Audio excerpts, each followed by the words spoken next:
ఇమ్రాన్ ఖాన్కి ఏమైంది? అందుడయ్యే పరిస్థితి ఆయనకెందుకొచ్చింది? జైల్లో పెడుతున్న చిత్రహింసలే కారణమా? కటకటాల్లోనే లైఫ్ ముగిపోతుందా? పాలిటిక్స్లో క్లీన్ బౌల్డ్ ఎలా అయ్యాడు? అయినా సరే తిరుగులేని ఫాలోయింగ్కి రీజన్ ఏంటి? ఇవాల్టి ఫోకస్లో చూద్దాం. పాకిస్తాన్ మాజీ ప్రధానమంత్రి ఇమ్రాన్ ఖాన్ జీవితం జైల్లోనే ముగిసిపోయేలా కనిపిస్తోంది. అడియాల జైల్లో ఉన్న ఆయన ఆరోగ్యం ఇప్పటికే క్షీణించగా ప్రస్తుతం కంటి చూపు కూడా మందగించింది. ఒంటరిగా ఒక గదిలో నిర్బంధించి ఉద్దేశపూర్వకంగా అమానవీయంగా చట్టవిరుద్ధంగా జైలు అధికారులు వ్యవహరిస్తూ ఉండడమే దీనికి కారణమనేది ఆరోపణ. ఇమ్రాన్ ఖాన్ కంటిచూపు కోల్పోయారా? ఆరోగ్య పరిస్థితి సైతం క్షీణిస్తోందా? జైలులో మామూలు ఖైదీ కంటే హీనంగా చూశారా? వైద్యం అందించకుండా అమానవీయంగా ప్రవర్తించారా? కంటిచూపు పోవడానికి ఇదే కారణమా? ఇమ్రాన్కు ఎందుకు దుస్థితి వచ్చింది? జైల్లోనే జీవితం ముగిసిపోయేలా ఉందా? ఇమ్రాన్ ఖాన్ పాకిస్తాన్ క్రికెట్ లెజెండ్లలో ఒకరు. అంతేకాదు, one of the great captain in the world. Pak cricket దశ దిశను సూపర్ ఇన్నింగ్స్తో మార్చేశారు.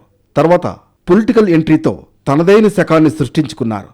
18 ఏళ్ల రాజకీయ పోరాటంతో ఓసారి ప్రధాని అయ్యారు. కట్ చేస్తే సైనిక ప్రభుత్వ కుట్రలకు బలి. 2.5 ఏళ్లుగా జైలు జీవితం. అవినీతి రహిత నయా పాకిస్తాన్ నినాదంతో పార్టీ స్థాపించిన ఆయన అదే అవినీతి ఆరోపణలతో కటకటాల్లోకి వెళ్లాల్సి వచ్చింది. ఇప్పుడు మరో సమస్యను ఇమ్రాన్ ఖాన్ ఎదుర్కొంటున్నారు. ఆయన కుడికన్ను 85% చూపు కోల్పోయింది. మెరుగైన ట్రీట్మెంట్ అందకపోతే ఆయన అంధుడిగా మారే ప్రమాదం ఉంది. ఆయన ఆరోగ్యం కూడా క్రమంగా క్షీణిస్తోంది. కేసుల్లో జైలు శిక్ష అనుభవిస్తున్న ఇమ్రాన్ ఖాన్ ఆరోగ్య పరిస్థితిపై కొన్ని రోజులుగా చర్చ జరుగుతోంది. రావల్పిండిలోని జైల్లో ఉన్న ఆయన పట్ల అక్కడి సిబ్బంది అమానవీయంగా ప్రవర్తిస్తున్నారు. జైలు గదిలో సుదీర్ఘకాలం ఒంటరిగా ఉంచడంతో ఆయన కంటిచూపు కోల్పోతున్నారని, ఆరోగ్య పరిస్థితి క్షీణిస్తోందని తెలుస్తోంది. సుప్రీంకోర్టు నియమించిన న్యాయవాది పరిశీలనలో ఈ విషయాలు బయటపడ్డాయి. వెంటనే వైద్య పరీక్షలు నిర్వహించాలని అధికారులను ఆదేశించింది ఆ దేశ సుప్రీంకోర్టు. ఇమ్రాన్ ఖాన్ను జైల్లో ఏకాంతంగా ఉంచడంతో పాటు సకాలంలో వైద్య పరీక్షలు నిర్వహించడం లేదని, కుటుంబీకులను కూడా కలవకుండా జైలు అధికారులు అడ్డుకుంటున్నారని ఆరోపణలు వచ్చాయి. ఈ క్రమంలోనే కోర్టు నియమించిన అమికస్ క్యూరీ జైల్లో ఉన్న ఇమ్రాన్తో సమావేశమయ్యారు. ఇమ్రాన్ ఎదుర్కొంటున్న ఆరోగ్య సమస్యలను వివరిస్తూ కోర్టుకు నివేదిక సమర్పించారు. 2.5 ఏళ్లుగా ఒంటరిగా గదిలో ఉంచారని, దీంతో మానసికంగా శారీరక సమస్యలు ఎదుర్కొంటున్నారని అందులో స్పష్టం చేశారు. 3-4 నెలల క్రితం వరకు తన కుడికన్ను చూపు సరిగ్గానే ఉందని, ఆ తర్వాత మసకగా కనిపించడం మొదలైందని న్యాయవాదితో ఇమ్రాన్ ఖాన్ చెప్పారు. ఈ విషయాన్ని జైలు ఉన్నతాధికారుల దృష్టికి తీసుకువెళ్లినప్పటికీ పట్టించుకోలేదన్నారు. దాంతో పరిస్థితి విషమించి పూర్తిగా కంటిచూపు కోల్పోయే అవకాశం ఉందని న్యాయవాదికి వివరించారు.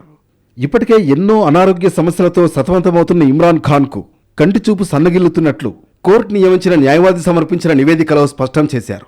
ఇమ్రాన్ ఖాన్ తన కుడికంటిలో 85% చూపు కోల్పోయి ప్రస్తుతం కేవలం 15% మాత్రమే మిగిలి ఉందని వైద్య నివేదికలు తెలిపాయి.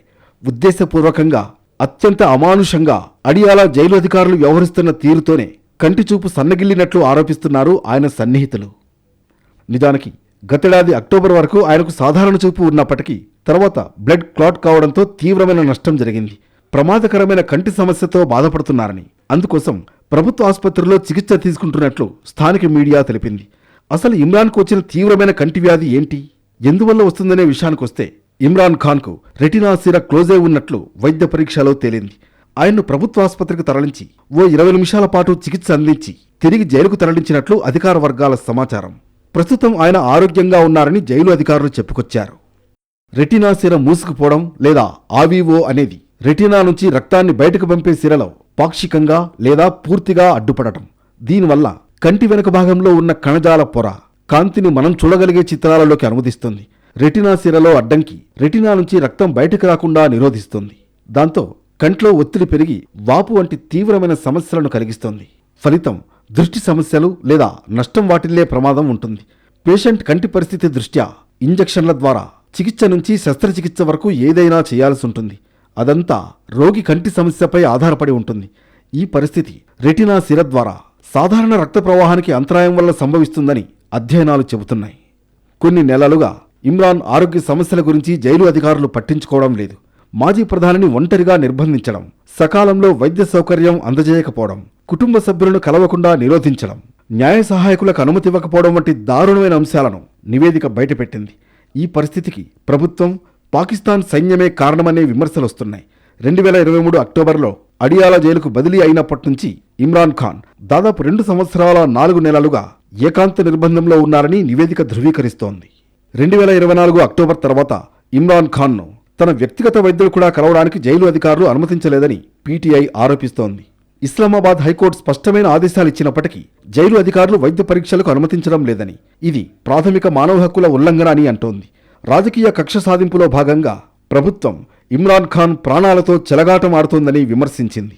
మరోవైపు ఇమ్రాన్ ఖాన్ సోదరిమణులు అలీమా ఖాన్, నురీన్ ఖానం అడియాలా జైలు వెలుపల ఆందోళన చేపట్టారు.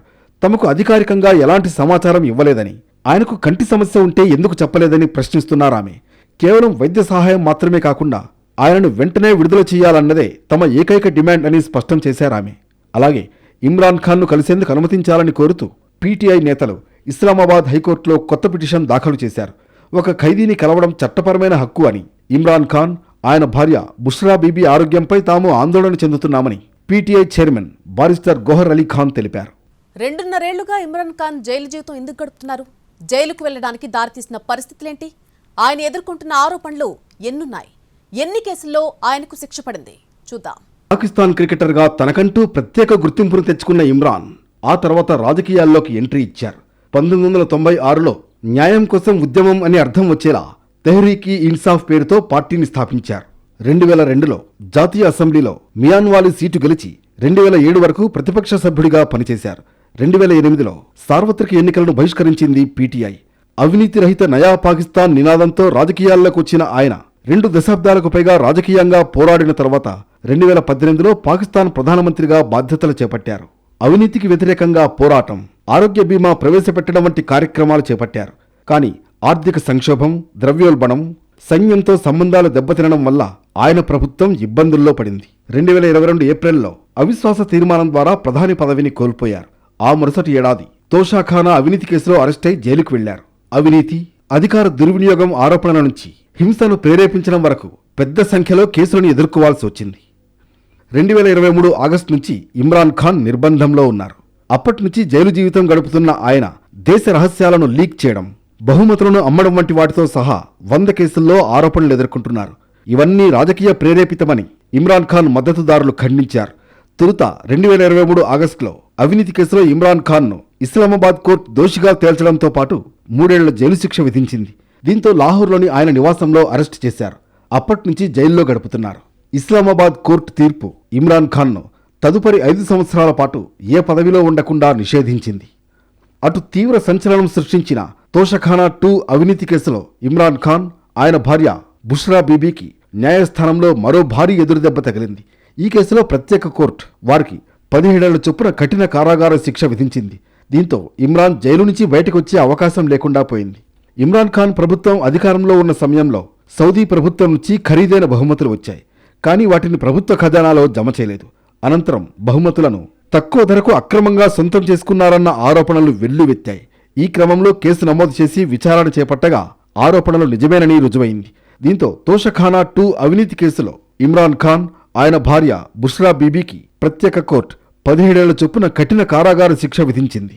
రావల్పిండిలోని అడియాలా జైల్లో ఏర్పాటు చేసిన ప్రత్యేక కోర్టు న్యాయమూర్తి షారుఖ్ అర్జుమంద్ ఈ తీర్పును వెలువరించారు. నేరపూరిత విశ్వాసఘాతుకానికి పాల్పడినందుకు 10 ఏళ్లు, అవినీతి నిరోధక చట్టం కింద మరో 7 ఏళ్ల జైలు శిక్షను ఖరారు చేశారు. దీంతో పాటు ఇద్దరికి చెరో ₹1,64,00,000 జరిమానా కూడా విధించారు. ఇమ్రాన్ ఖాన్ వయస్సు, బుష్రా బీబీ మహిళ కావడం వంటి అంశాలను పరిగణలోకి తీసుకుని కాస్త తక్కువ శిక్షను విధించినట్లు తీర్పులో పేర్కొంది కోర్టు. ఇవే కాదు, డజన్ల కొద్దీ కేసులు వెంటాడుతున్నాయి. ఇమ్రాన్ ఖాన్ కథ జైల్లోనే సమాప్తం కాబోతోంది. మిగిలిన జీవితకాలమంతా జైల్లోనే మగ్గిపోవాల్సిందే. పీటీఐ వర్గాలు, ఖాన్ కుటుంబ సభ్యుల ఆందోళనలను షెహబాజ్ షరీఫ్ ప్రభుత్వం తేలిగ్గా తీసుకుంది. అంతర్జాతీయ సమాజం నుంచి వచ్చే ఒత్తిళ్లను అస్సలు పట్టించుకోవడం లేదు. ఈ క్రమంలోనే ఇమ్రాన్ కుమార్లు సంచలన ఆరోపణలు చేశారు. 2.5 ఏళ్లుగా ఇతరులతో సంబంధాలు లేకుండా చేశారని వాపోయారు. ఒక సెల్లో ఒంటరిగా బంధించారని, తాగడానికి మురికినీరిస్తున్నారని, ఆయన చుట్టూ హెపటైటిస్తో బాధపడుతున్న ఖైదీలు ఉన్నారని అప్పట్లో ఆరోపించారు. జైల్లో ఆయనతో ఎవరూ మాట్లాడకూడదనే ఆంక్షలు పెట్టారు. చివరకు జైలు గార్డులు కూడా ఆయన్ను పలకరించడానికి వీల్లేదు. పాక్ ప్రభుత్వం ఆయన విషయంలో సైకలాజికల్ టార్చర్ స్ట్రాటజీ అవలంబిస్తోందని ఆరోపించారు ఇమ్రాన్ కుమారులు. ఇక జైల్లో ఉన్నప్పటికీ ములాఖత్ల ద్వారా ఇమ్రాన్ ఖాన్ సందేశాన్ని ఆయన కుటుంబ సభ్యులు, పార్టీ వర్గీయులు సోషల్ మీడియా ఖాతాల ద్వారా చెబుతూ వస్తున్నారు. పాక్ ఆర్మీ చీఫ్ అసిమ్ మునీర్పై ఓ రేంజ్లో ఫైర్ అయ్యారు. సైనిక బలంతో వ్యవస్థలన్నీ నాశనం చేస్తున్నారని మండిపడ్డారు. జైల్లో తనతోనూ దారుణంగా వ్యవహరిస్తున్నారని విమర్శించారు.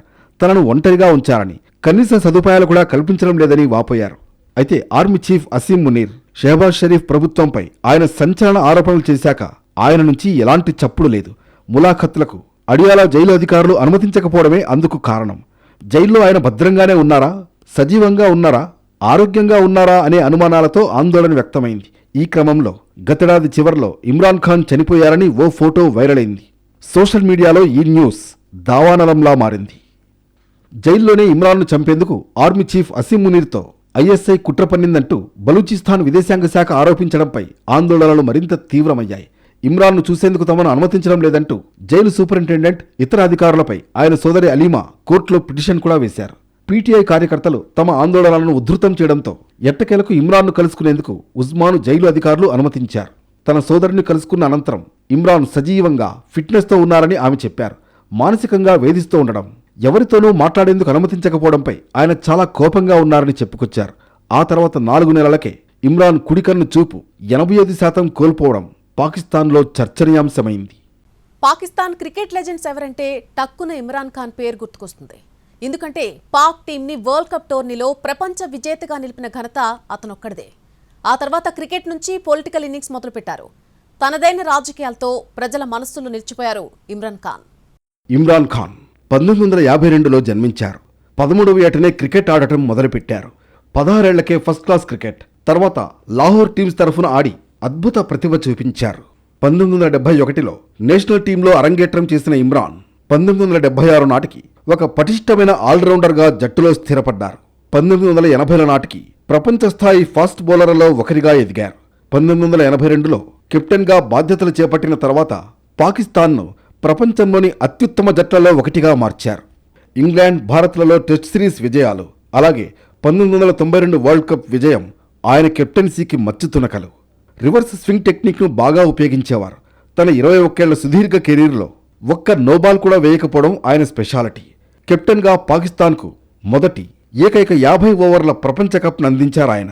1992లో ప్రపంచ కప్ గెలిచిన తర్వాత రిటైర్ అయ్యారు. ఆక్స్ఫర్డ్ యూనివర్సిటీలో పొలిటికల్ సైన్స్ చదివారు ఇమ్రాన్ ఖాన్. ఇప్పటిదాకా 3 సార్లు వివాహం జరిగింది. మొదటి భార్య Jemima Goldsmith British journalist. 1995లో వీళ్ల వివాహం జరిగింది. ఈ జంటకు 2 కొడుకులు. 2004లో విడాకులు తీసుకున్నాక ఆమె పిల్లలతో లండన్కు వెళ్లిపోయింది. ఆ తర్వాత రెహామ్ను 2015లో వివాహం చేసుకున్నారు ఇమ్రాన్. ఈ వివాహ బంధం ఎన్నో రోజులు నిలవలేదు. 2018లో బుష్రా బీబీని పెళ్లి చేసుకున్నారాయన. అవినీతి ఆరోపణల్లో ఖాన్తో పాటు అరెస్ట్ అయిన ఆమె అడియాలా జైల్లో శిక్ష అనుభవిస్తున్నారు. క్రికెటర్ నుంచి రాజకీయ అవతారం ఎత్తారు ఇమ్రాన్. పాకిస్తాన్ తెహ్రీకే ఇన్సాఫ్తో ఇమ్రాన్ ఖాన్ ప్రజలపై వేసిన ప్రభావం గత 5 దశాబ్దాల్లో మరే నాయకుడు వెయ్యలేకపోయారు. ఆయనకున్న ఫాలోయింగ్ తిరుగులేనిది. గతంలో అవినీతి ఆరోపణలపై ఇమ్రాన్ను అరెస్ట్ చేసినప్పుడు పీటీఐ కార్యకర్తలు దేశంలో ఒక యుద్ధ వాతావరణాన్ని సృష్టించారు. వారిని నియంత్రించడం ప్రభుత్వానికి అతిపెద్ద సవాల్గా మారింది. గతంలో పాకిస్తాన్ మాజీ ప్రధానులు బెనజీర్ భుట్టో, నవాజ్ షరీఫ్, షాహిద్ ఖాన్ అబ్బాసీ వంటి వారు అవినీతి కేసుల్లో అరెస్ట్ అయినప్పటికీ పట్టించుకోని జనం ఇమ్రాన్ ఖాన్ విషయంలో మిలిటరీకే ఎదురు తిరిగారు. ప్రభుత్వ ఆస్తుల్ని ధ్వంసం చేశారు. ఇమ్రాన్ ఖాన్ అభిమానుల్లో అప్పట్లో కనిపించిన ఆగ్రహవేశాలు చూస్తే పార్టీ పునాదులు ఎవరూ కదపలేరన్న భావన కలిగింది.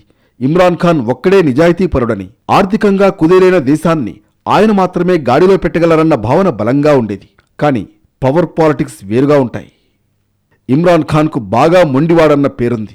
రాజకీయాల్లో ఆయనకు స్నేహితుల కంటే శత్రువులే ఎక్కువ మంది ఉన్నారు. ఇమ్రాన్ ప్రధాని కావడానికి కారకుడైన అప్పటి ఆర్మీ చీఫ్ ఖమర్ జావేద్ బజ్వాతో ఆయన ఎక్కువ కాలం సత్సంబంధాలు నడపలేకపోవడమే దీనికి ఎగ్జాంపుల్. ఇమ్రాన్ పార్టీని నామరూపాలు లేకుండా చేయడానికి ప్రస్తుత army chief general Asim Munir, Pakistan Tehreek e Insaf సంకీర్ణ సర్కార్ శతవిధాలా ప్రయత్నిస్తున్నాయి. ఇమ్రాన్ను కేసుల ఉచ్చులో బిగించాయి. పాకిస్తాన్ ప్రధానులు, మాజీ ప్రధానులు జైలు పాలవడం సర్వసాధారణంగా మారింది. ఒక్కసారి చరిత్రలోకి తొంగి చూస్తే ఎందరో తమ చరమాంకంలో జైలు జీవితాన్నే గడిపారు. మిలిటరీయే శక్తివంతంగా ఉండే దేశంలో జనరల్ అయూబ్ ఖాన్, యాహ్యా ఖాన్, జియా ఉల్ హక్, పర్వేజ్ ముషారఫ్ వంటి వారు నిర్దాక్షిణ్యంగా ప్రభుత్వాలను కూలదోసి పగ్గాలు చేపట్టారు. 2019లో ఇమ్రాన్ ఖాన్ భార్య బుష్రా బీబీపై అవినీతి ఆరోపణలు వెల్లువెత్తాయి. ఆ విషయంలో ఆనాడు ఐఎస్ఐ డైరెక్టర్ జనరల్గా ఉన్న మునీర్ అతిగా ఆసక్తి చూపించారు. ఇది నచ్చని ఇమ్రాన్ ఖాన్ మునీర్ను పదవి నుంచి తొలగించారు. ఇది సాధారణంగానే ఇమ్రాన్ ఖాన్పై పగను పెంచుకునేలా చేసింది. పలు కేసుల్లో శిక్ష పడడంతో ఇమ్రాన్ ఖాన్ 2023 ఆగస్టు నుంచి రావల్పిండి జైల్లో ఉంటున్నారు. మరోవైపు పొరుగు దేశం భారత్తో ఇమ్రాన్ ఖాన్ ఏనాడూ కయ్యానికి కాలు దువ్వలేదని, పైగా సంబంధాలను మెరుగుపరుచుకునేందుకే అడుగులు వేశారని ఆయన సోదరి అలీమా ఖాన్ చెబుతారు. అసీం మునీర్ భారత్తో యుద్ధం జరగాలని ఆశించారు. కానీ ఇమ్రాన్ ఖాన్ మాత్రం దోస్తీ కోసం తీవ్రంగా ప్రయత్నించారని చెప్పుకొచ్చారు. ఇమ్రాన్ ఖాన్ స్వేచ్ఛగా ఆలోచించేవారు. అందుకే అధికారంలోకి రాగానే భారత్కు స్నేహహస్తం అందించే ప్రయత్నం చేశారంటారు. కానీ మునీర్ రాడికలైజ్డ్ ఇస్లామిస్ట్.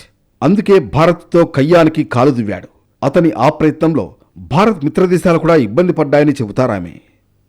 ప్రస్తుతం ఒంటరిగా చిన్న సెల్లో ఇమ్రాన్ ఖాన్ను బంధించారు.